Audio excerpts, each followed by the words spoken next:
see white lies dancing between the lines. She's an atheist. Carousels in her mind, spinning all in her eyes. She's an atheist.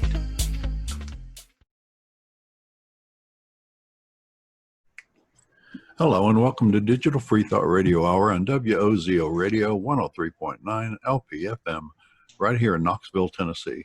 Today is Sunday, June 28th, 2020. I'm Larry Rhodes, your Doubter 5, and as usual, we have on the phone, the line with us, Wombat. Hello, Wombat. I just forgot the song I was going to sing. Well, did it go? Dang it. Oh, you guys ready? All right, here we go. You ready? You ready? Here we go. Jesus loves me, this I know, for the Bible tells me so. That's scary. Yes means yes and no means no. There you go. Well done. Wow, face mapping these days. That's pretty cool. Also on the show, be having a limerick for y'all. Okay. Yeah, let's start with our invocation. Well, we've got Dread Pirate Higgs on the show with us. We got George, J.W. Kennedy, Abstract Atheist, and Chad the Impaler. The Digital-Freethought Radio Hour is a talk radio show about atheism, free thought, rational thought, humanism, and the sciences. And conversely, we also talk about religion, religious faiths, gods, holy books, and superstition. And if you get the feeling that you're the only non-believer in Knoxville, well, you're just not. There are several atheists, rationalists, and free-thinking groups here in Knoxville, and we'll be telling you how you can connect with them right after the mid-show breaks.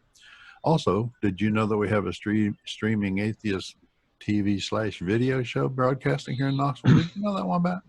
I did know it, and I'm so glad that you are really into obscure Japanese manga, because this really needs more attention. So Spy X Family is a really great story about an assassin mom and a spy dad who adopt a psychic daughter, and this daughter knows that the mom's an assassin and that the dad's a spy, but they don't know that each other's a spy and an assassin. So it's just like this weird counterplay with everyone. But they actually are a family that loves each other at the end of the day. You Spy just X keep Family, looking. It's a played out theme. You keep looking. No, what are you talking about? It's so good. It's so good. I'm just kidding. I'm totally kidding. If Dakota Fanning was still acting right now, this would be the dream role for her. Now, this is an atheist call-in television show, and it's been broadcasting in Knoxville for over 10 years.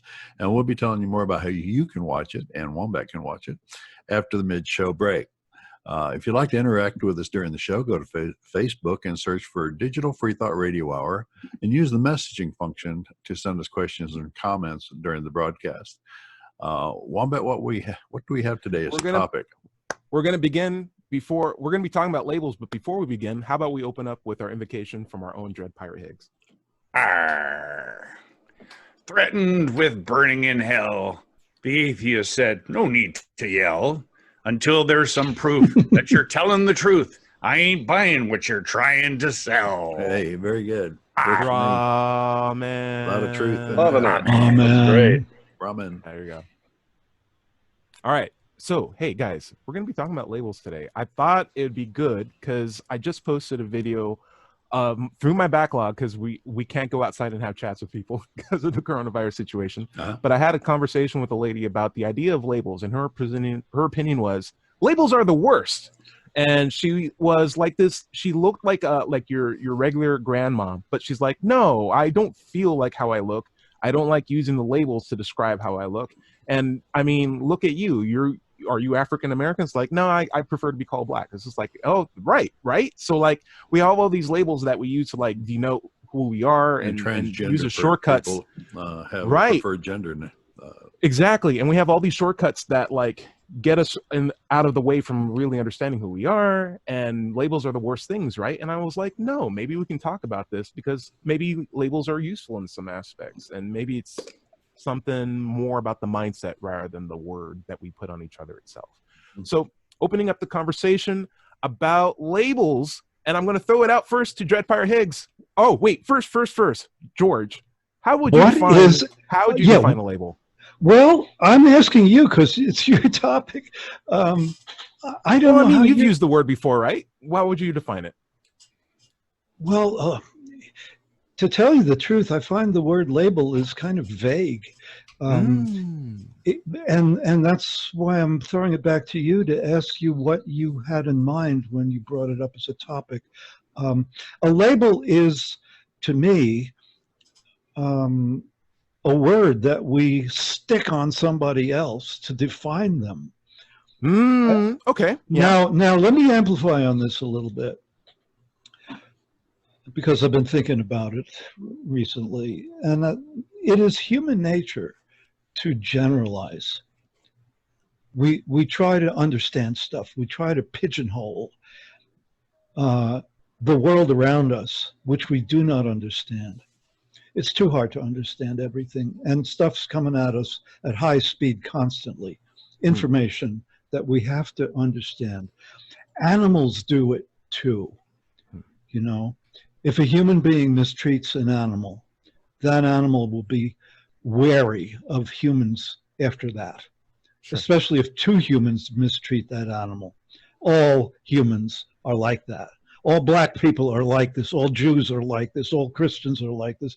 You know, so we put labels on people in an attempt to simply understand them. So I'm saying that this is human nature, and that this type of labeling is at the root of prejudice, you know, all kinds of mistreatment of other people. We pigeonhole them, for instance, as non-human.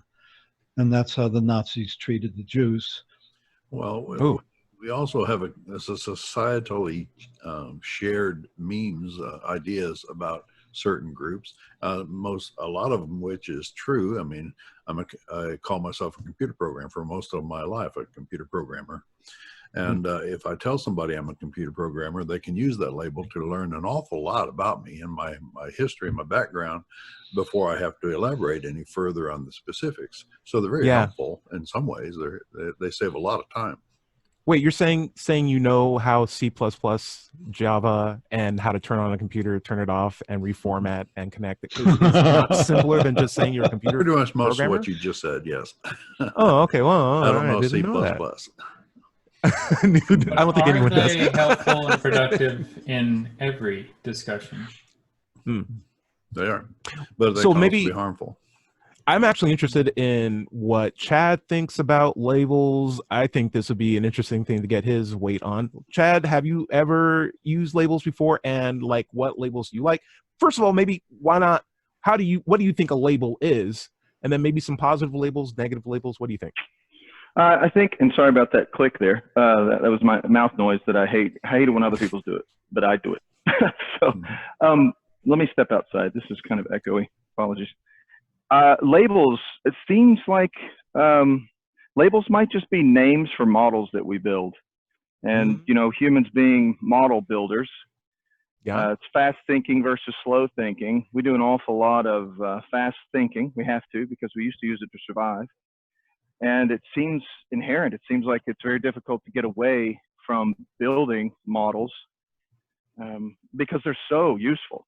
And it seems like that might be what we do with people. You know, in the past, we used to have to quickly judge whether another group of people that seemingly on the surface are different from us to find out if they're a threat or not. Seems like that might be part of where this is coming from, why we do it so much to other people that look differently, that maybe speak differently, because they're coming from a different geographic region usually. And we have to quickly assess whether or not they're dangerous, maybe. Yeah, it sounds like tribalism at play, right? Yeah, but it also, not everything that, you know, we can hack these things. We don't have to, you know, these horrible things that we do that used to be useful, that, you know, they have some modern significance and modern use as well. It's always great, though, to know where these things come from and know where they can lead, I think. So just that's even powerful. Talking about it like what we're doing, you know, awareness of what path these things can lead us down. Yeah. It did with the Nazis. I love how you said, like, it's not just enough to use them. You have to know what they could be used for and where they could lead. Like, and that awareness is... They may convey either on purpose or accidentally. Yeah, like you can use them dangerously or lazily or really usefully. Like they are useful. What do you think about the use, Nathan? Abstract activist, I'm going to throw this out at you. What's the idea of labels in your life?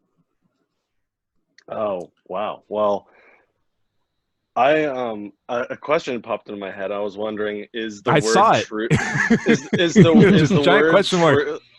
is the word truth a label? Ooh, I feel like it is. I feel like it is. I think it probably is too. We're basically pointing at something that we can't see or objectively, you know, absolutely determine, and we're saying truth in the fourth person at best. This is like in concept, right. is there. Yeah, to me, label would be something that is defining something, though when we use colloquially the word label, I think of it as like, I have certain value attributed to this shortcut of this of the discussion, but also I acknowledge that you have a different concept of what that thing is, so I have to be cognizant of what you think I think it is, so it's like this back and forth. This is why dictionaries and encyclopedias are very important. Yeah, it'd be nice People if we only create had one words and dictionary define instead of their like meaning. competing 17 brands of dictionaries. It would But be yeah, nice absolutely. if they didn't change Truth. too. It'd be nice if they weren't written by Christians. Noah Webster. Yeah. But sorry to step on your toes, Nathan. But like, I thought you were going on a really good point. You're saying like there's a compromise between what your intentions is as the labeler and what the interpreter is as the person who's seeing the interview, and what label you use may not be what's conceived of by the person who's hearing what you're saying. And so you're never going to meet eye to eye on anything. So like there's some risk of mislabeling when you label something, even if you accurately label it. Right. And if we were speaking a different language, we'd be using different labels. They only really work because I understand you have an understanding of what that thing is. Right. Yeah. And so if we're from different cultures and we speak the same language, it could be a completely different thing. Yeah, totally.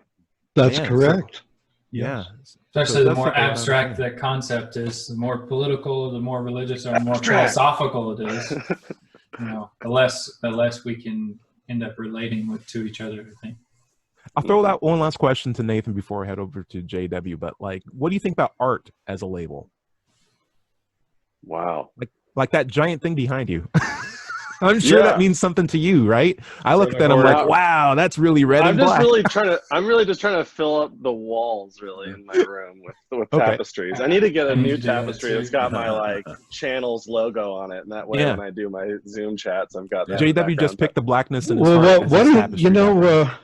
when I was in my second high school, the music instructor asked people to define art. We had a hell of a time. Ooh, I gotta go on that one. Yeah, well, it covers a lot of ground, that's for sure. Yeah. Well, what we came up with was simply this, that art is a method of communication that transcends everyday speech. I like it. I like that. Now, I don't know anything better than that or worse. You know, I wish I had something better to say about it. Being an artist and being the son of an artist, and I just don't, JW, what do you think about that? You want to weigh on that? What do you think about the idea of art as a label and George's definition? Well, I'd say that art is, I don't know if it's always been this way. I don't have a workable knowledge of the history of words, but art seems to have become very subjective. Maybe it always has been, maybe it hasn't, I don't know. So I could see it as a label. If we're defining labels as words we use to represent abstract things, or a large area of, but I think that can lead down a dangerous road. Like I was talking to you when you and I did an interview, whatever that game that we played, where you gave me a few topics to rant about, and and that night I talked a little bit about labels. I forget what the question was that you asked me. The idea of masculinity. It was like, what does it mean to be masculine? Right. Yes, and then it triggered the thoughts about what is masculinity, what is femininity, and then I kind of shared my thoughts on the idea of labels. I think that at least my generation has a tendency to use labels to relieve themselves of the responsibility of understanding someone who believes and thinks differently than they do. They can be used for that, yeah. Yes, that if they, it relieves them of the like, I think it's Sam Harris that said, boo, bingo, Sam Harris. Bingo. Let's make sure we still Manning. Is he the ownership of that? Sam Harris. Holy crap! You had that on the ready. That's perfect. Still manning somebody and just seeking to understand somebody. I think like also you guys have enlightened me. I kind of did have mostly a negative view on the term label until this discussion. So I've just got a lot to think about. I want to answer that question that you gave me though, Ty, at some point. Go for it. With the one about art. Yeah. I think my three favorite abstract nouns are truth, art, and love. Because those three words, you're looking at me all weird. Well, those three words. I feel like you're the kind of guy who had that tattooed on your body or like up in your bathroom framed, like those words really? just by themselves. Yeah. Maybe. Like with macrame, with like birdseed on them, and it's like organic. Those words, they carry a lot of weight for a lot of people. And sure, yeah. I mean, if you have ask people what they mean by truth, I mean, you'll get a lot of different answers, and you'll get a lot of different answers for the word love too. I'd say my answer for art would be all that, whatever moves you, a product that somebody makes that's moving in some way. And that's why it can be, something can be art to me because I find it moving, and you can be like, that's just a blank canvas with hardly anything on it. How is that moving to you? And it wouldn't be art to you, but it'd be art to me. And in that sense, it is relative. And to the artist itself. Unlike truth. Yeah. Mm-hmm. Does it take an artist to create art though? I mean, so is art defined strictly as something created by humans? Well, there's found art too. There has to be intention as well. That's a really good question. And I suppose because it's an abstract noun, it might mean something different to other people. And I'm open-minded to hearing what other people mean by that. And my definition would change with the person I'm talking to because it's a label, right? So somebody else tells me their definition of what the word art means, and they're really specific about it, and it resonates with me in some way. I can adopt that for purposes of our conversation and go with that. With that dude, that's the perfect SC mentality. Absolutely. Hell yeah. It's just like, hey, I'll just take whatever we're doing just for this conversation. I'll work with that because I want to communicate with you. Yeah. Mm-hmm. So if somebody said a waterfall is art, I'd be like, okay. Sure, I mean, we'll work if you with want to say that. Well, it's like found art or a found object that the finder thinks is artistically worthy and communicates that to other people. He didn't create it, but he appreciates it, and maybe other people will too. When I hear that, I hear like science is beautiful. Mm-hmm. Yeah, I like the idea of accidental art. I'm, as you guys know, I'm in the middle of flipping a house, and on the floor in the living room of this house that I'm working in, there's all this paint speckle and concrete speckle and adhesive that's on the floor. And I picked up a piece of sheetrock drywall off of the floor and found this section that was just as beautiful as anything I'd ever seen anyone try to paint. And I created that unknowingly. Is it only art when someone identifies it as such? Right. I mean, it seems like maybe. I don't know. I'm not trying to be contrarian. No. At all. No, it's a great point. Defining, I think is what you were asking. What is art? Mm-hmm. I don't know, but I know I find beauty in all kinds of things, both created by humans, and this is going to sound silly, especially coming from the background that I do, created by humans or created by nature. And I don't see a difference. We have to create a difference. And we need to keep in mind it doesn't have to be beautiful. It doesn't have to be pretty or have beauty. It can have meaning and movement and even horror and still be art. For sure. Yeah. I was gonna throw a question out to Dread Pirate, but he's apparently abandoned ship for just a couple of seconds. So I'll Man throw this overboard. back at Abstract Atheist. Do you to build on top of this? I think like someone says, "Hey, this waterfall is beautiful." That to me sounds like, "Hey, natural processes can generate something that's really extraordinary," or science can be beautiful. When I hear that, it's like, thank you for saying that, because if you ask me like what some of the most beautiful things are, it's in nature. Like I'm not saying like the 7-year-old Thanksgiving bird that was drawn with like your girl's outlined hand is not high standard of art, but like when I see like a galaxy that's been taken by a picture from a photo like a spectroscopic microscope or telescope, or like a black and white image from an atomic force microscope, or like just like these outlines of like, this is how fat gets turned into energy for your body to work. And it has all these different steps and all of these course of like enzymes working together. I'm like, looking at all this, I'm like, I can see why someone would look at this and say this is intelligent design. Like this would have to be created by like a high power guy. Trust me, dude. I live in Portland, and it's like all the time the golden ratio stuff. And, right. I get that. You're Wombat. bombarded by something that's just so Tennessee too, inconceivably beautiful and complex. Right. You're just like, this has to be art. But even though it's not created by an all-powerful being, or like there's no evidence to support that, it's still an amazing thing. Like that doesn't take away anything from this call. But Wombat, think about the outlines of hands that we find in caves that are 30,000 years old. That's definitely art. Those are terrible artists, though. Like, oh, come on, guy, that's graffiti. Gotta start somewhere. If they did that in Vandalism 2020, they get on Mother arrested. Nature's work. Dread Pirate, I wanted to throw the question at you, but you had one I've asked for. I was busy writing something down. And, okay. And it's this: art, for me, the external expression of an internal impression. Ooh, I like it. Yeah, I like that too. Yeah. What do you think about labels? What do you think about art? Like, is art a label, or what do you think about labels in general? Well, art, I think it would be a label. It's almost like just placeholders for meaning. Labels are, right.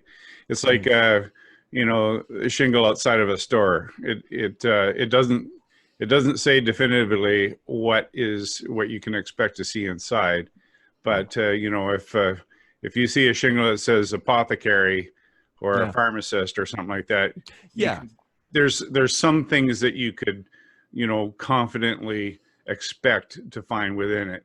But and there you have the change between an apothecary and a pharmacist, labels change as meanings change, and meanings change, according to how we use those labels, right?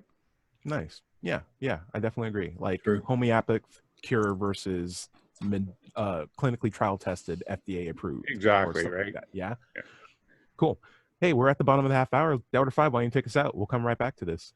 Okay, this is Digital Freethought Radio Hour and WOZO Radio 103.9 LPFM right here in Knoxville, Tennessee. Going to take a short break. We'll be right back.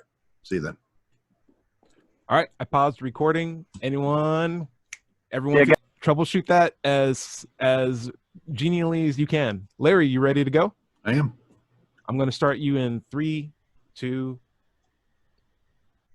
Hello and welcome back to Digital Freethought Radio Hour and WOZO Radio 103.9 LPFM right here in Knoxville, Tennessee. I'm Daughter 5, and today is Sunday, June 28th, 2020. Welcome to the second half of the show. Let's talk about the Freethought groups that you can join here in Knoxville. First, there's the Atheist Society of Knoxville. Founded in 2002, we're in our 18th year. ASK has over 1,000 members now, and you can find us online by searching for Knoxville Atheists, or go to knoxvilleatheist.org. If you don't have a meetup group or an atheist group in your town, then you can just start one. No, that's not how you do that. Do that again. How do you do that? How do you do it? Do it again. Okay, if you don't live in Knoxville, you can still go to Meetup and search for an atheist group in your town. Don't find one?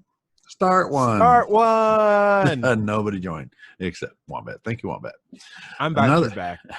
Another large free-thinking group here in Knoxville are the Rationalists of East Tennessee, and they've been around for more than 20 years. Just go to rationalists.org and click on upcoming events to find out what they're up to. Earlier in the show, we said we talked about the Atheist Call-In TV show or video show. Well, it's called... We have an Atheist Caller TV show? It could happen. Been going on for over 10 years. First broadcast on the local TV channel, Community Access TV. But now it's on YouTube, and you can find it by searching for Freethought Coalition of Knoxville, or Freethinkers United Coalition. You can find also archives of their show on YouTube where Fan has been posting them. If you're interested in getting involved with this TV show or radio show, excuse me, you can come to an ASK meeting or RAT meetup and talk to us about it. You can be our next co-host or guest. With us on the show, we have Wombat, our co-host, and we also have J.W. Kennedy, Chad the Impaler, well, he's gone, Abstract Atheist, George, and Dread Pirate Higgs. Welcome all. And we were talking about labels. Should we go back to more labels? Yeah, so one of the biggest labels that I hate personally, and I think would be good is if we did a roundtable on everyone's top 3 abstract nouns. Because I love that thing that you're doing, because mine will be completely different than all those things that you're saying. That's one of the reasons why I started the channel. That's why I gave my channel the name. Yeah. It's because I was fascinated with abstract nouns. Because I already set this up, I'm just going to do this corny thing real quick. I hate it when people call me a pineapple, because I hate the pineapple logo. That's not cool. You just can't call people pineapples, right? That's a theme. All right. Anyway, that's it. That is cool. So just keep it that way the whole time. I love that filter. I'm also a pickle. Hey. Okay. So what is Doubter 5 your top 3 nouns / labels? 3? Yeah, that, like, you think are the most important. They don't have to define you, but like, as what was it for abstract activists? Oh, for me, for myself. Yeah. Well, one, love, truth, and septuagenarian. Art. Wow. Atheist, of course, that's a big label. And that's a big one. Programmer. I love computers, and I love making them do what I want to do. Would you say those are 3 important to you? They don't have to define who you are. They could just be what you think are 3 labels that are important. Well, one I was going to throw out there was faith. A lot of people throw faith around like it's all the time they use it, it means the same thing when it doesn't. It's got several different definitions, but it's something that needs to be defined when you're using the word. Yeah, I love that. Yeah, that's a big one. JW, what do you think are your top 3 abstract nouns / labels? No audio, my friend. I thought you said you fixed it. I told him to fix it and work on it. We'll give him some time to work on that. Dread Pirate, what are your top 3 nouns / labels? Don't fix what's not broken, JW.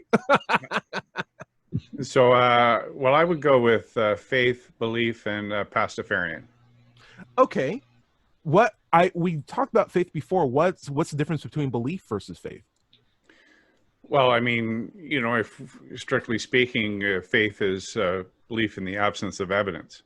If you accept that as a definition, and then belief is, based on evidence. So, I think those 2 terms are often used interchangeably by people who haven't given serious thought about the fact that those things are different. Equivocated, as it were. I like that. Yeah. And then Pastafarian, what's the value of that as a label? Is there a lot of misconceptions about Pastafarian, or? Oh, absolutely. Yeah. Lots of misconceptions. What? I don't understand how there could be a single one. What are you talking about? For the horde. Pastafarians are treated, as a group of people by a lot of people as just mocking other people's religions, when I think it's a legitimate organization concerned with the separation of church and state. And, as the influence of, religion is so pervasive in our culture across the world, it's an important thing to struggle for, in my view. And so the important thing we're trying to do is establish Pastafarianism as something that people can respect, and not just jeer at. Very nice. Yeah. George, what's your 3 abstract nouns? I am blanking out, gentlemen. I'm sorry. I cannot say a word about this. Fair This enough. is why I fair love enough. this topic. I'm 'cause it's having so I'm hard. having an ADD moment, and my mind is flying around. So I'll tell you some that we've only talked a couple of times, but I've noted that you use like New Yorker, Jewish, artist, musician on a number of times. Like, do any of those? mean anything Thank to you. Like, Yes. yeah. Mhm. Well, yeah. Okay. So labels are convenient because I have to redefine myself at the age that I am. Looking back at my life, I'm not a youngster anymore by any means, and I have defined myself as a musician at times because it's been handy. But I've done other things. I'm a creative person. I'm not just a musician. So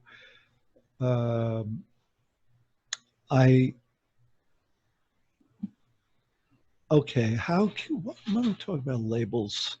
Yeah. Hey, I'll I throw something started out at you. You were raised atheist by default by parents who didn't have spiritual beliefs, but you said you also have a Jewish background at the same time too. Well, yeah, my genes are genetically, I'm Jewish.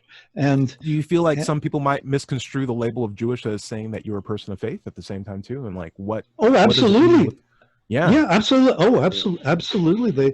They will misconstrue that I'm a person of faith. They will misconstrue that I am a Zionist, Mhm. you know, whereas it's almost nothing could be further from the truth, you know. Yeah. That they could misconstrue that I hate Palestinians, which I do not.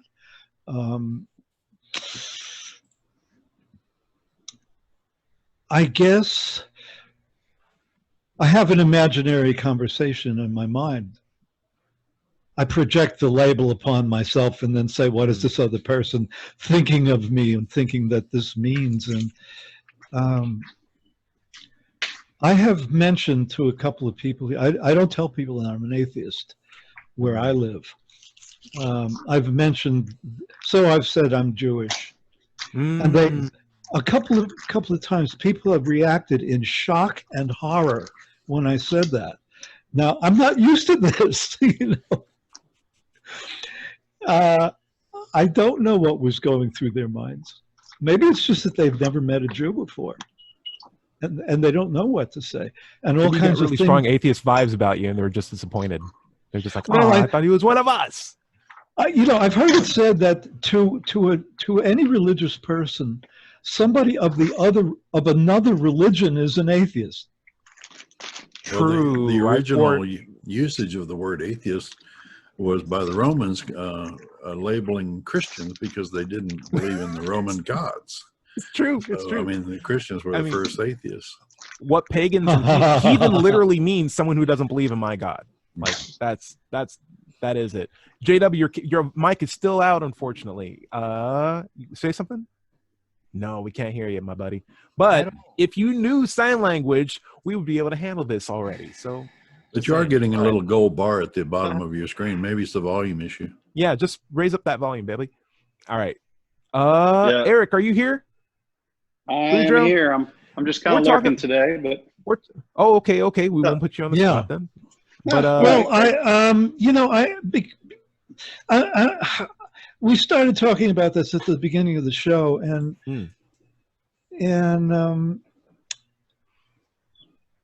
I'm thinking about, what I said at that point was that as human beings and living creatures, really, we generalize to try to make sense out of stuff.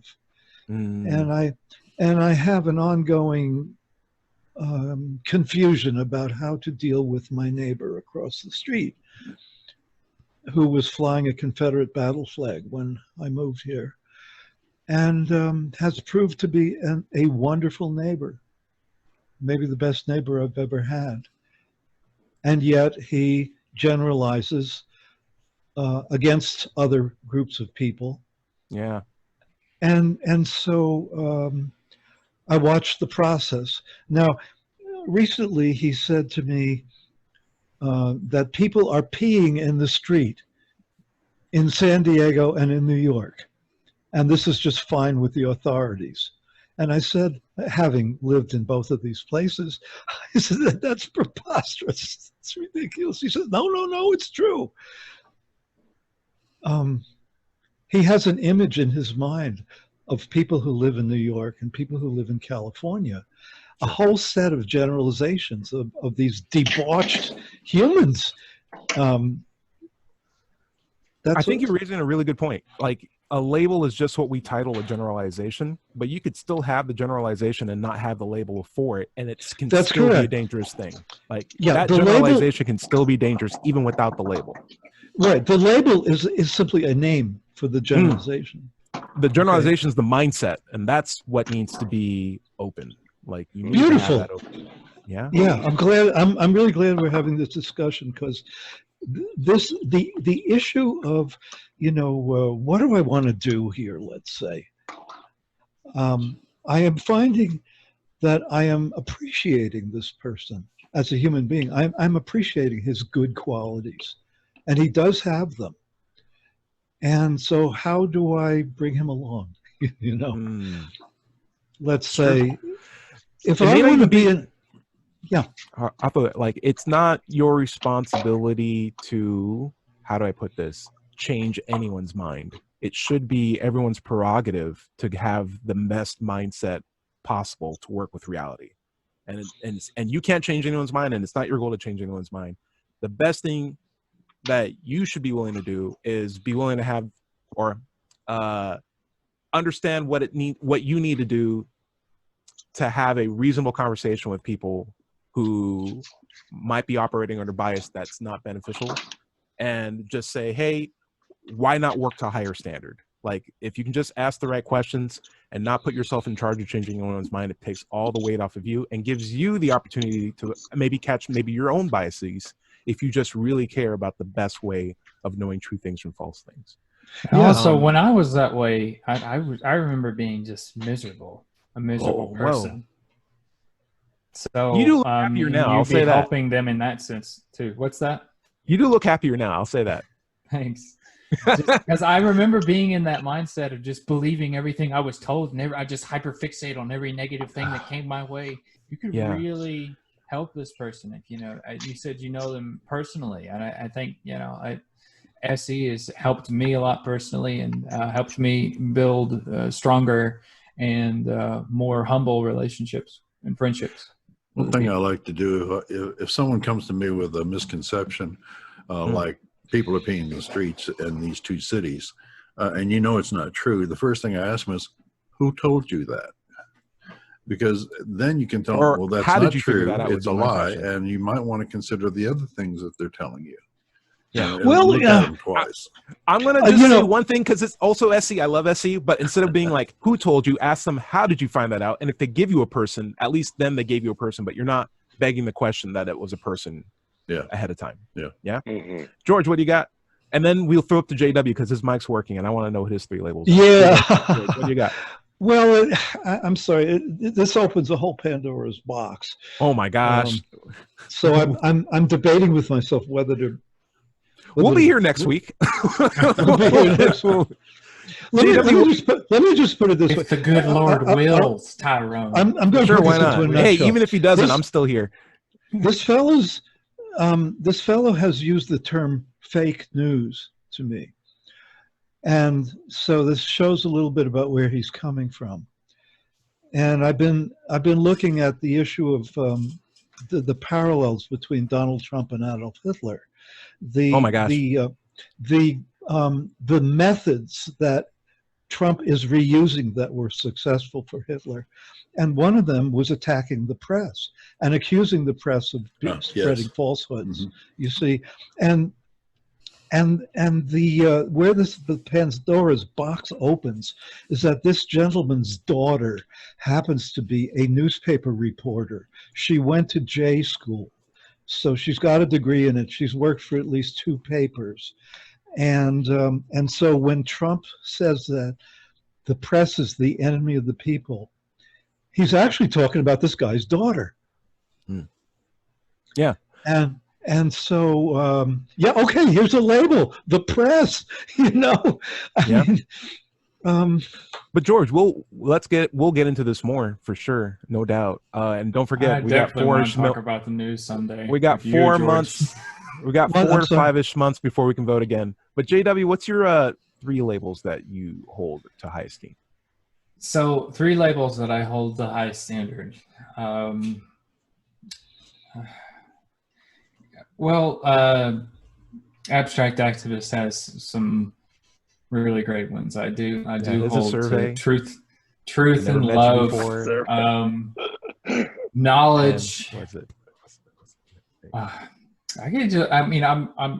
I'm a lyricist and I write poetry, so it's hard to kind of like, you ask me like what it's like. I gave you so much time to think about this, JW. What do you got? Give me something. This is like the 3rd time.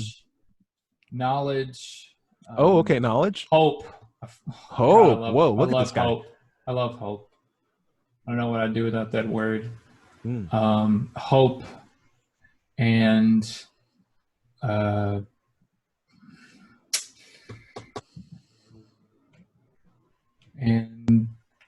strength. Okay, what's hope? I think hope is like the most passionate one for you. What is hope? Hope is kind of like faith. I think they're in the same family of terms. Tomorrow's not here or next year isn't here, but I'm going to keep working and keep doing things in hope that things will get better and continue to get better, and in hope that I will, be strong enough and cognitively aware enough and strong enough to, complete my goals and all that. Goals are a good one too. Not to put my own label on this, but I can tell you how I'm interpreting it. It sounds like hope is just intellectually honest faith. Yeah, or I was going to say faith plus reason, or faith plus reasoning. Faith plus glasses. Or you could say it's a mental exercise to buoy up your spirit toward the future. Right. Yes. Spirit's a good one too. Love spirit. Okay. Let's see. Did we get everybody? Oh, I can do mine real quick. I think my number 1 is doubt. And the thing is, your Nathan, your favorite is truth, and there's no there's no greater ally. There's no greater tangible ally for truth than doubt. Like if there's an army of truth, doubt is the vanguard, the general, the infantry, everything. Like the tip of every spear. Doubt is there in service of truth. They're not at odds with each other.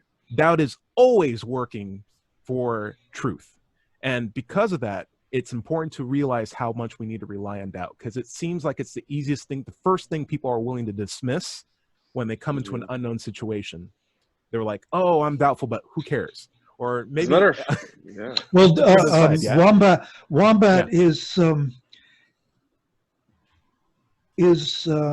doubt the opposite of faith?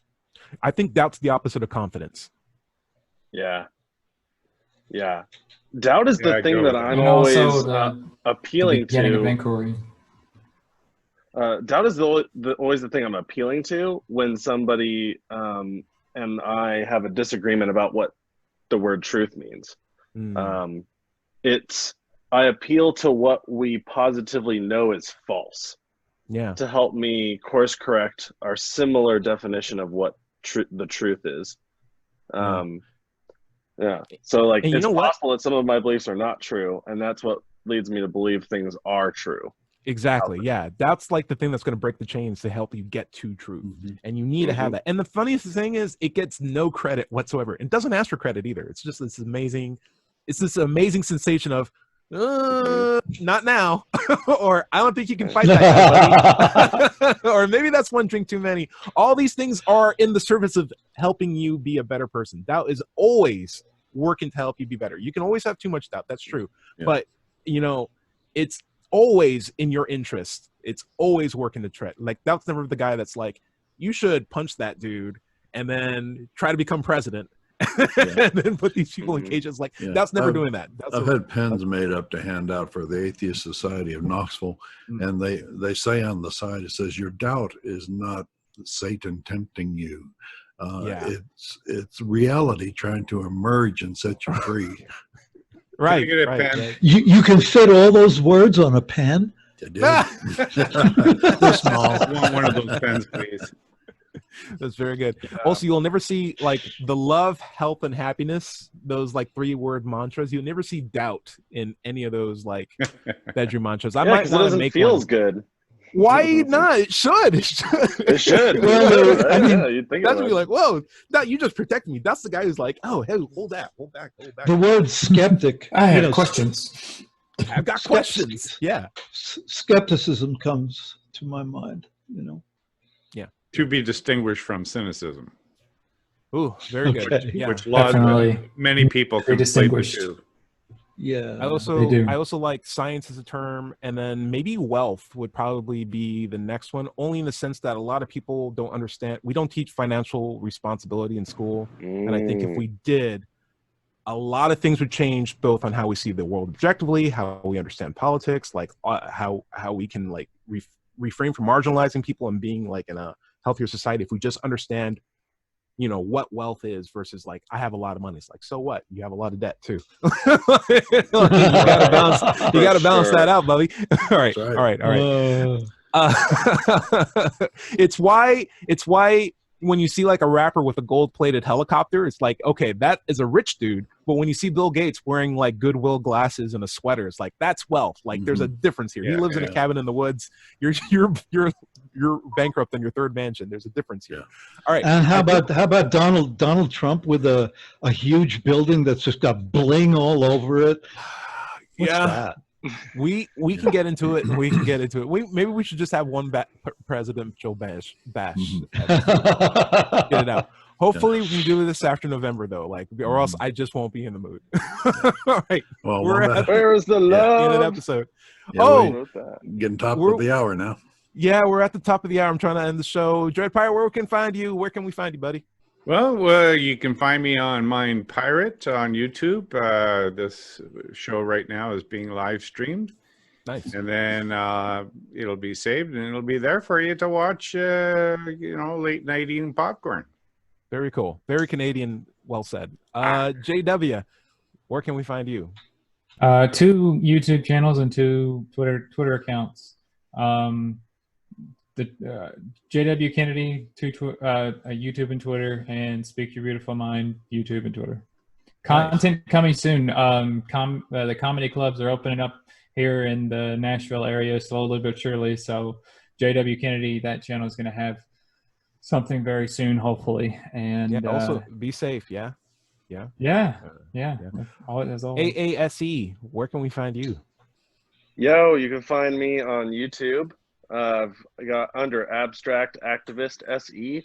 Also on Twitter at abstract_SE. Nice. Very cool. Dowder 5. George, I'm not skipping you. How about this? George, what's a song or something we should check out in the next week? I have nothing out there. All right. He's got nothing. Yeah. Okay. Feel free to close up the show. I'm Let's Chat. Right. We can see you next week. You can find me on Twitter at 5 Minute Chat. All right, go for it. Okay. I do have a book out there. It's called Atheism. What's it all about? It's on Amazon. Be sure to visit my blog at Digital-Freethought.com. Click on the blog button. It has all of our shows, our archives, atheist songs, many articles. You can also send questions to this show by writing to Ask an Atheist at knoxvilleatheist.org, and we'll answer them in future shows. I also like to tell you that we have our podcast on podcast.com, everything. in iTunes, Stitcher, Luminary, iHeart, all over the place. YouTube, and as a reminder, SoundCloud, all sorts of stuff. Yep. Right. And as a reminder, I like to tell everybody's going to somebody else's hell. The time to worry about it is when they prove that heavens and hells and souls are real. So until then, don't sweat it. Enjoy your life. And we'll see you next week right here on WOZO Radio 103.9 LPFM, Wednesday evenings at 7 o'clock. So we'll see you next week. Say bye, See everybody. you next week. Bye, everybody. Bye. Stay Bye. rational. Goodbye. Goodbye.